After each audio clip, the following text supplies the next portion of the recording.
Why is the human birth procedure so painful and challenging than all the other creatures which are there on the earth?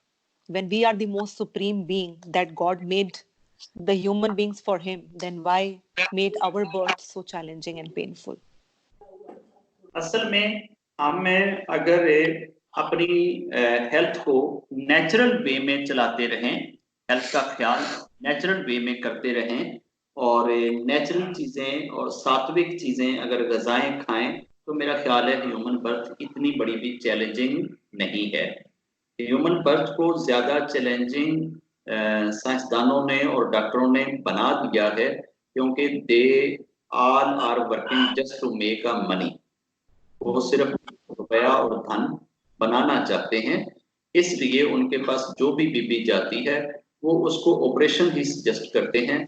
वो जरा सा भी एक तो risk नहीं लेते कि यार सानू केड़ी जरूरत है रिस्क लैन दी भाई। अगर उनको ये लग रहा है कि यार नॉर्मल डिलीवरी हो सकती है, तो इवन देन भी वो नॉर्मल डिलीवरी तजवीज ही नहीं करते। तो कहते हैं सानू केड़ी जरूरत है ਉਹਦੇ ਪੈਣ ਦੀ, नॉर्मल डिलीवरी और सानू की मिलेगा। ज्यादा से ज्यादा ये होएगा कि 3 घंटे बाद बीबी जी डिस्चार्ज हो जाएगी, तो तुसी यार इसका ऑपरेशन क्यों नहीं करते हो? ऑपरेशन करो ताकि ਤੁਹਾਨੂੰ जनाब 26,000 रुपया मिले, सारे स्टाफ की भी रोटी हरी हो जाए ते होर भी 100 स्यापे जिहड़े सीधे हो जाएंगे।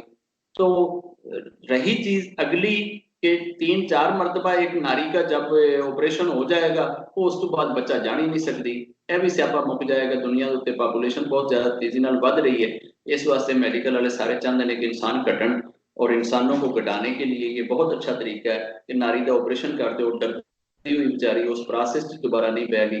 ये ना हो कि अगला बच्चा जणिया तो फिर कितने मैंने ऑपरेट कर देंगे, जे कितने 2 बारी हो गया तो तीसरी बारी वो शोर नेड़े ही नहीं लगन देगी कि तू जनाब जा जिथे जाना है भावें जो मर्जी कर, मैं इस प्रोसेस च नहीं पै सकती।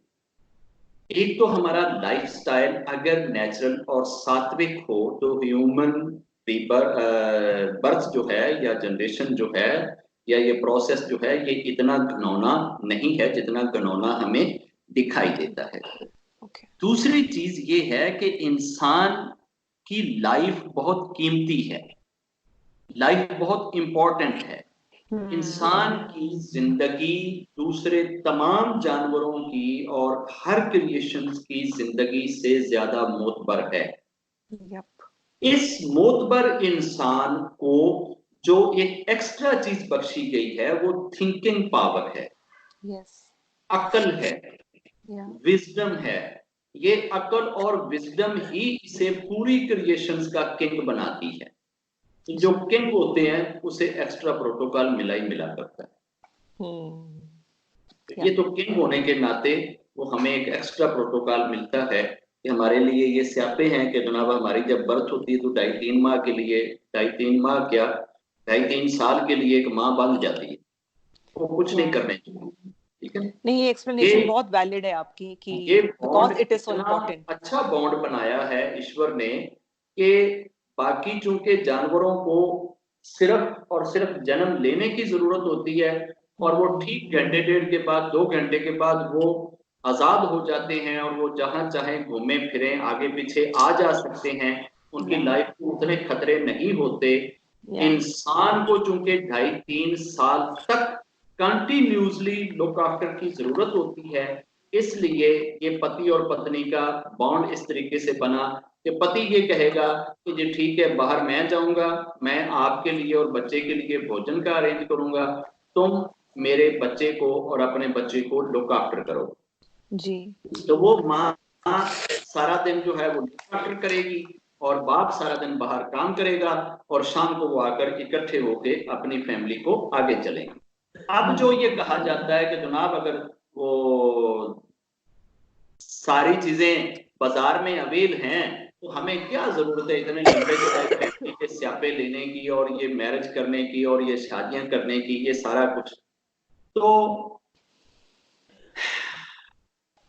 थोड़े दिन पहले, एक हफ्ता पहले मैं एक शॉप पे गया सब्जी लेने के लिए। वहां पे एक बाबा आया, उसने सब्जी ली और वो सब्जी उससे उठाई नहीं जा रही थी। मतलब 1 किलो का शापर भी उसके लिए उठाना मुश्किल हो रहा था। जो सब्जी बेचने वाला शॉपकीपर था वो उस खरीदार को, बाबे को बहुत अच्छे से जानता था। उसने बाबे को टोंट मारी कि बाबा जे तू ब्याह कर लेंदा ते तेनू हुण पक्की पकाई ना मिलदी, अगर तू ब्याह कर लेंदा ते तेनू हुण पक्की पकाई ना मिलदी। ते बाबे ने कहा मैं हुण 40 सालां दी गलती दा फल ही भोगण डिया, 40 साल मैं फ्रेंडशिप पाली आ, दोस्तियां ही पालियां ने ते हर तरह दी मैं एंजॉय कीता हैगा, ते हुण जिसले मैं बुढ़ा हो गया तो मैनू सारियां छड्ड गईयां ते हुण मेरा बुढ़ापा मेरे सिर ते पै गया। ਐਨੀ ਬਾਬੇ ਦੀ ਦਲੇਰੀ ਜ਼ਰੂਰ ਹੈ ਸੀ ਕਿ ਉਹਨੇ ਸਾਰਾ ਕੁਝ ਕਨਫੈਸ ਕਰ ਲਿਆ ਕਿ ਇਹ ਕਰਤੂਤ ਮੇਰੇ ਆਪਣੇ ਹੀ ਨੇ, ਇਹ ਪਾਪ ਮੇਰਾ ਆਪਣਾ ਹੀ ਹੈ, ਦੋਸ਼ ਮੇਰਾ ਆਪਣਾ ਹੀ ਹੈ ਕਿ ਮੈਂ 40 ਸਾਲ ਤੱਕ ਸਿਰਫ ਦੋਸਤੀਆਂ ਪਾਲਦਾ ਰਿਹਾ ਤੇ मैं किसी ਨੂੰ परमानेंट अपना लाइफ पार्टनर ना बनाया। तो ये जो इंसान का ईश्वर ने जो एक सिस्टम ऑर्गेनाइज किया है, अगर हम उस सिस्टम को फॉलो करेंगे तो फिर हमें किसी भी चीज में कोई दिक्कत नहीं आती। हम जब अननेचुरल फ्लो में चलते हैं और उसको अपनी थिंकिंग के साथ, अपनी सोच के साथ चलाने की कोशिश करते हैं, देन दिक्कतें आती हैं। और ये इंसान को हमेशा याद रखना चाहिए कि we are creations and God is the creator. Never try to become a creator. The other way around, yes. हम क्रिएटर बनने के चक्कर में, हम खुदा को क्रिएट करने के वो थिंकिंग में लगे हुए हैं, किसी तरह हम कोई खुदा बना दें अपनी मर्जी का और फिर वो अपनी मर्जी से काम कराए।